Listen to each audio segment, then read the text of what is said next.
Record. నేను తెలుగు భాష లెక్క ఆడ ఉంటా ఈడ ఉంటా అన్నది పాపులర్ సినిమా డైలాగ్. ఆ పొలిటికల్ ఫ్యామిలీ కూడా అదే ఫార్ములా ఫాలో అవుతోందా? ఆడా ఈడ కాదు ఏడైనా ఉంటామంటూ సంకేతాలు పంపుతోందా? ఆ దిశగానే గల్లీ నుంచి ఢిల్లీ దాకా లాబింగ్ నడుస్తోందా? అందరూ ఒకే పార్టీలో ఉంటే ఏం ఉపయోగం? తలో పార్టీలో ఉంటే పొలిటికల్ తిరగలి ఏడు తిరిగినా పవర్ పిండి మన వైపే పడుతుందని భావిస్తున్నారా? ఏదే రాజకీయ కుటుంబం ఏంట కథ? తిరగలి ఎటువైపు తిరిగినా పిండి మనవైపే పడాలన్నట్టు ఉంటుంది పొలిటికల్ మైండ్ సెట్. ప్రస్తుతం ఉన్న రాజకీయ పరిస్థితుల్లో ఇందుకు ఎవ్వరూ మినహాయింపు కాదు. ఇంట్లో ఎంతమంది ఎక్కువ నాయకులుంటే మనకు అంత బలం. అందున వేరువేరు పార్టీలో ఉంటే ఇంకా బలం అనుకుంటూ పావులు కదుపుతుంటారు నాయకులు. ఇప్పుడు అదే రాగానికి తాళం వేస్తున్నారట బీఆర్ఎస్ నాయకుడు మాజీ మంత్రి మల్లారెడ్డి. తన కోడలు ప్రీతిరెడ్డికి పర్ఫెక్ట్ పొలిటికల్ ప్లాట్ఫామ్ కోసం గట్టిగా ప్రయత్నిస్తున్నారాయన. అందుకు తగ్గట్టే తాజాగా ఢిల్లీలో ఒకే రోజు ఇటు ప్రధాని మోడీతో అటు కాంగ్రెస్ నేతలతో ప్రీతిరెడ్డి సమావేశమవడం ప్రాధాన్యత సంతరించుకుంది.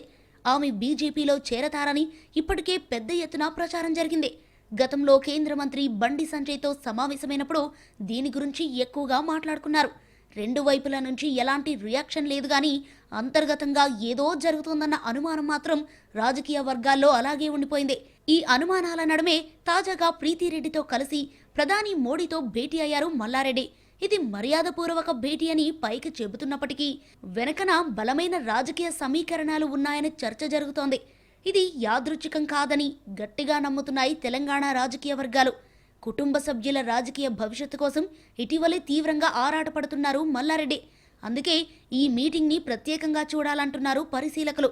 ముఖ్యంగా తన వ్యాపార సామ్రాజ్యాన్ని కాపాడుకోవడం, వారసుల్ని పొలిటికల్గా సెటిల్ చేయడం లాంటి రెండు టాస్క్లను ఏకకాలంలో ఫినిష్ చేయాలన్నది ఆయన ప్లాన్గా తెలుస్తోంది.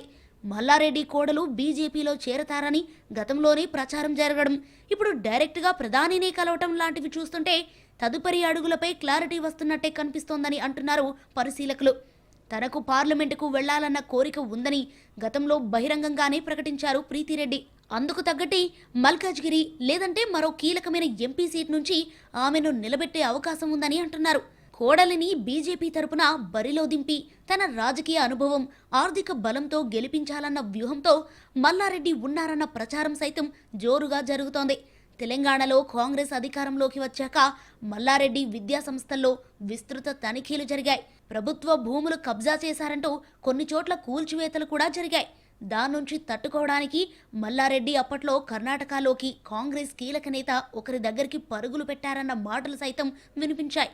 దాంతో అప్పుడు మల్లారెడ్డి, ఆయన కుటుంబ సభ్యులు కాంగ్రెస్ కండువలు కప్పుకుంటారన్న ప్రచారం సైతం జరిగింది. ఇలా కారణాలు ఏవైనా సరే కొద్ది రోజులుగా మల్లారెడ్డి ప్రస్తుతం తాను ఉన్న బీఆర్ఎస్ను కాదని పక్కచూపులు చూస్తున్నారన్నది మాత్రం క్లియర్గా అర్థమవుతోందని అంటున్నారు పొలిటికల్ పండిట్స్. ఒకవైపు మాజీ మంత్రి, ఆయన కోడలు బీజేపీలో చేరతారని జోరుగా ప్రచారం జరుగుతున్న టైంలోనే ప్రీతిరెడ్డి తాజాగా కాంగ్రెస్ నాయకుల ఫోటోలో కనిపించడం చర్చనీయాంశమైంది. అంటే ఎటుపోయి ఎటొచ్చినా ఏ ఆప్షన్ మిస్ అవ్వకుండా ముందే జాగ్రత్త పడి తీరా ఎంట్రీ ఇద్దామనుకున్నప్పుడు పరిస్థితిని బట్టి నిర్ణయం తీసుకుందామని అనుకుంటున్నారా అన్న చర్చలు కూడా మొదలయ్యాయి. అయితే కాంగ్రెస్ ముఖ్య నేతలతో ఉన్న బంధుత్వం కారణంగానే కలిసి ఫోటో దిగినట్టు చెబుతున్నారు కుటుంబ సభ్యులు.